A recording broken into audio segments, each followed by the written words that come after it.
Features 1, which starts on Monday. That's where you go to find out who knows about whatever.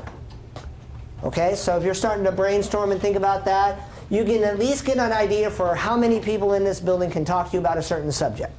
You will not be allowed out of this building unless you're going to the detachment.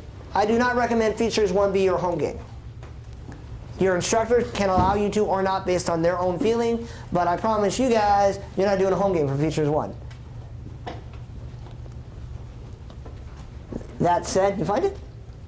No, sir. Down. Nope. There we go. Oh, I see. There we go. So, I wanted you guys to have access to these resources because they're tools that you can use. They're also tools, for the most part, you should be able to find names and box and tick those names based on that information. Okay, so now you have another resource to make sure your facts are accurate.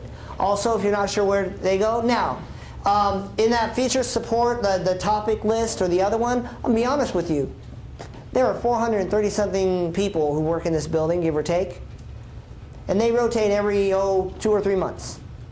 It's impossible to keep this thing up to date. It might be 2 years outdated, and that would be fast. So there may be names in here that you don't have access to that you don't. But you do have LCPOs and POs and petty officers and all kinds of other people that have access to Outlook.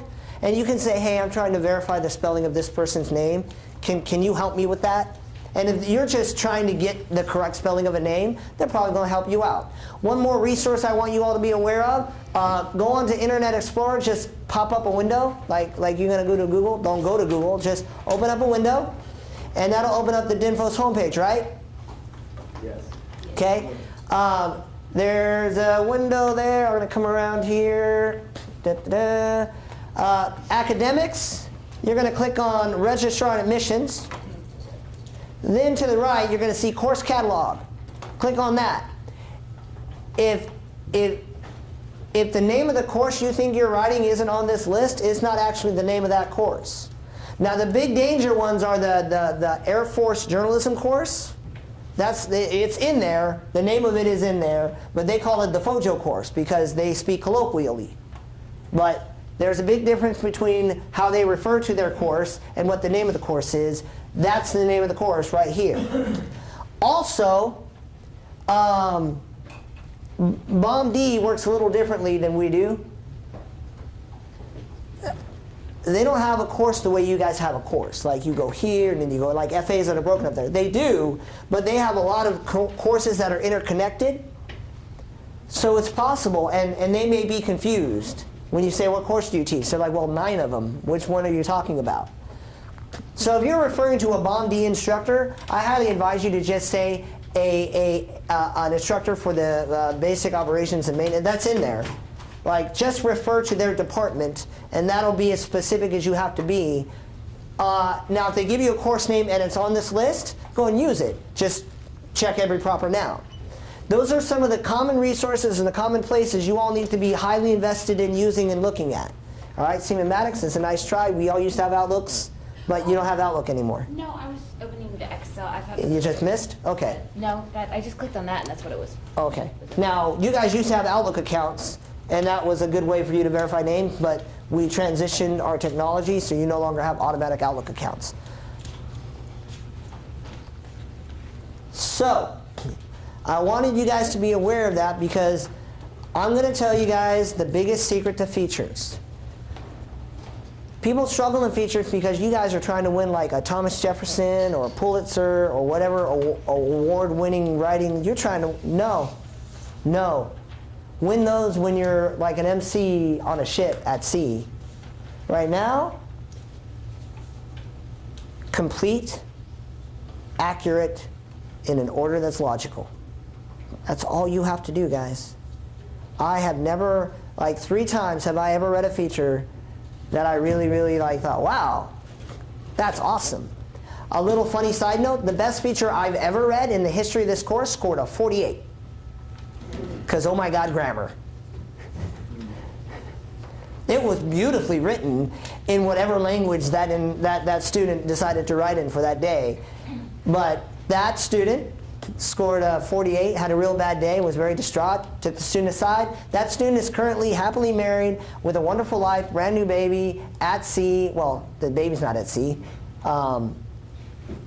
Successful MC in the United States Navy. But that student, who was and is a beautiful writer, had to basically relearn grammar. I had a lot of experience in coaching that up. So grammar and sentence structure are also things you need to be highly involved with. So one more time, I'm going to give you guys your checklist, the things you need to be invested in making sure you do. Accurate, complete.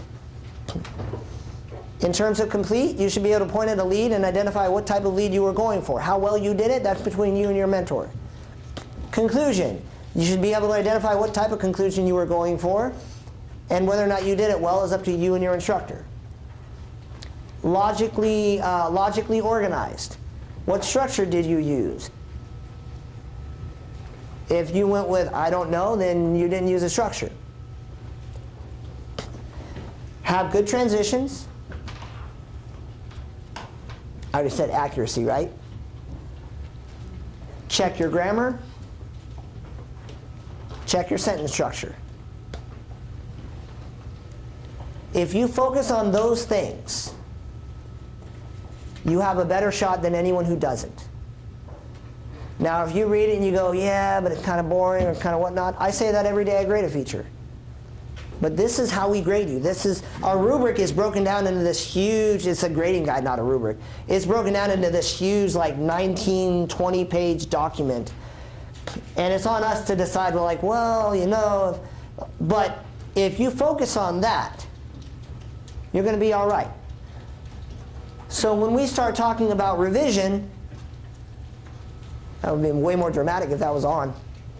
If we're talking about revision, if you revise with those things in mind. Now, clearly, you have to worry about some things before others. And I'm going to go over those step by step. Some of you have already come up and said, yeah, we can have a chance to do another follow-up interview. Complete is one of the things on the list, right? So you're going to have a few minutes to knock out one or two complete issues. Because then you go home, you do your homework, and you come in and you turn it in, and it is what it is.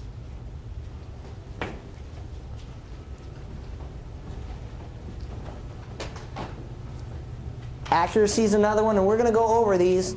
We're gonna drive through them, but what we're going to do is we're going to talk about a concept. We're going to talk about how to look for that concept, and then you will get time to apply it to the feature that you have in front of you, which is why we had to get something on paper.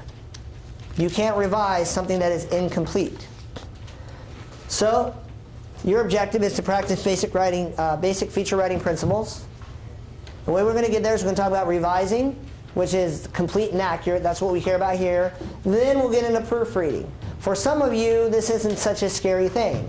For others, this is honestly where you want to focus the most.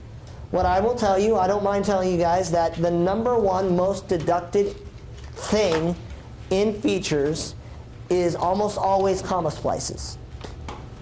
Everyone comes in here and they complain about how hard it is to learn features and how hard it is to write, but the majority of students who don't leave here as MCs, they fail features because of comma splices.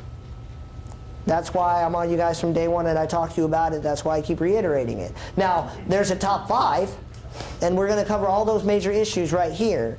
But I'm telling you, that's something you want to be invested in, because you're writing more, so those mechanical, those style book errors, all those other things that you weren't worried about because you only lost 2 or 3 or 4 or 5 points.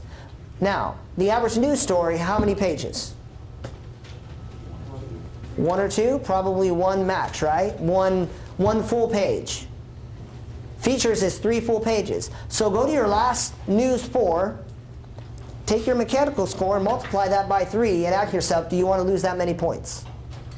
Because that's what I've been working with.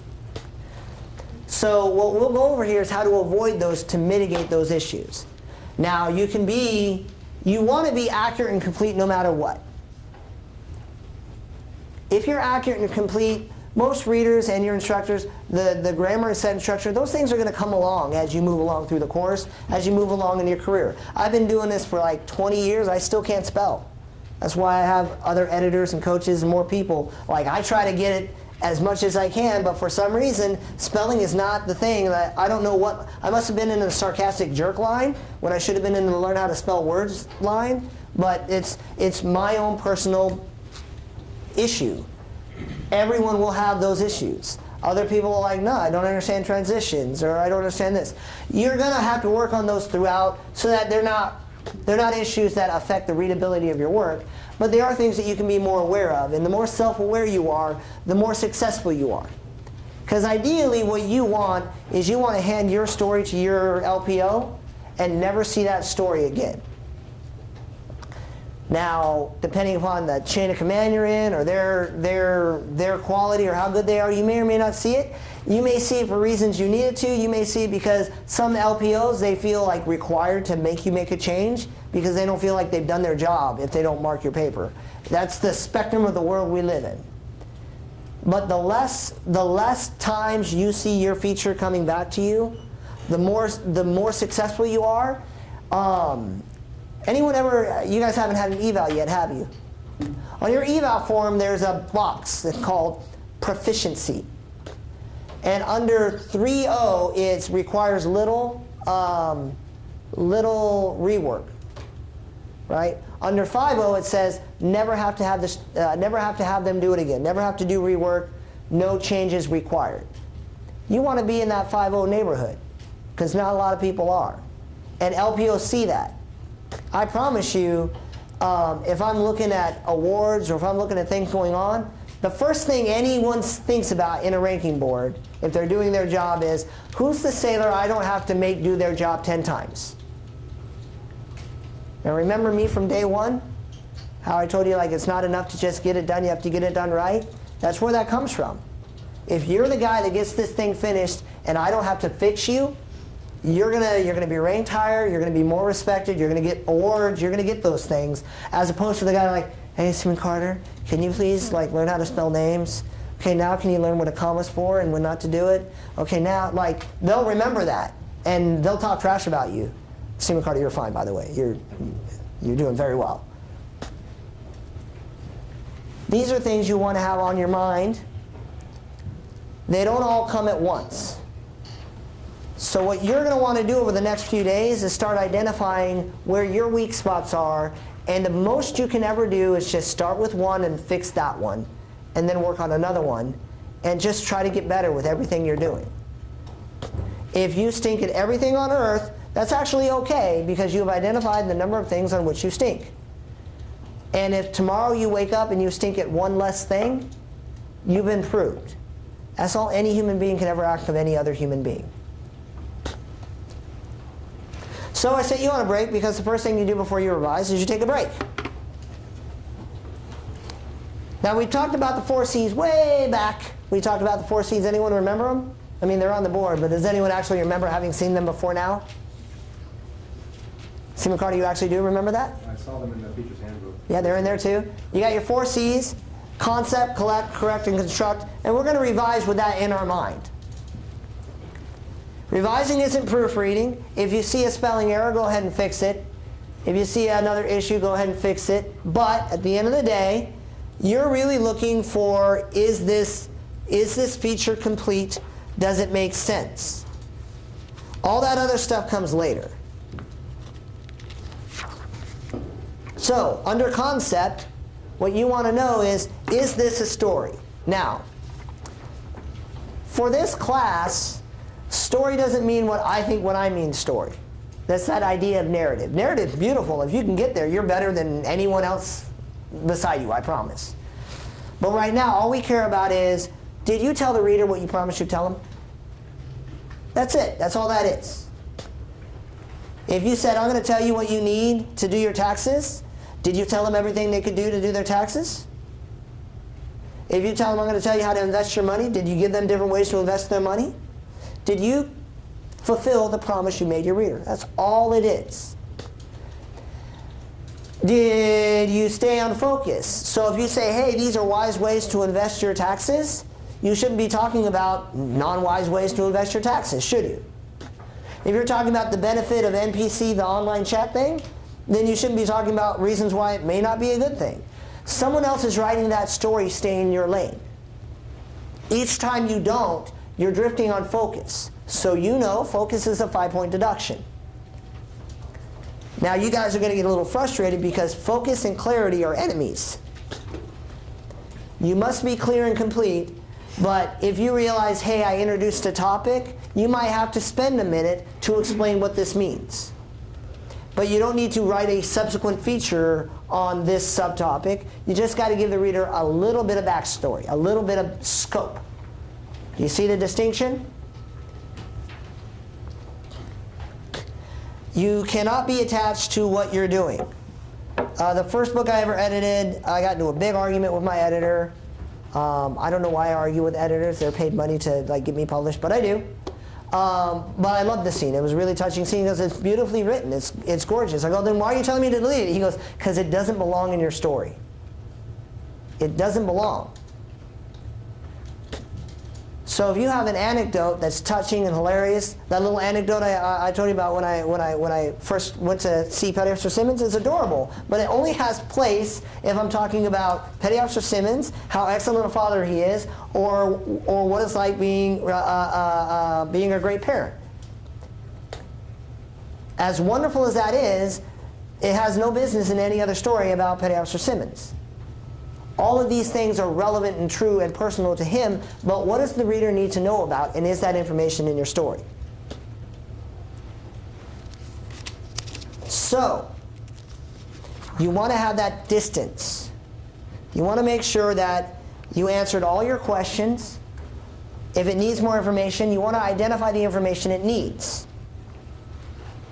And of course, you want to check every date, check every number, check every name, check every proper noun.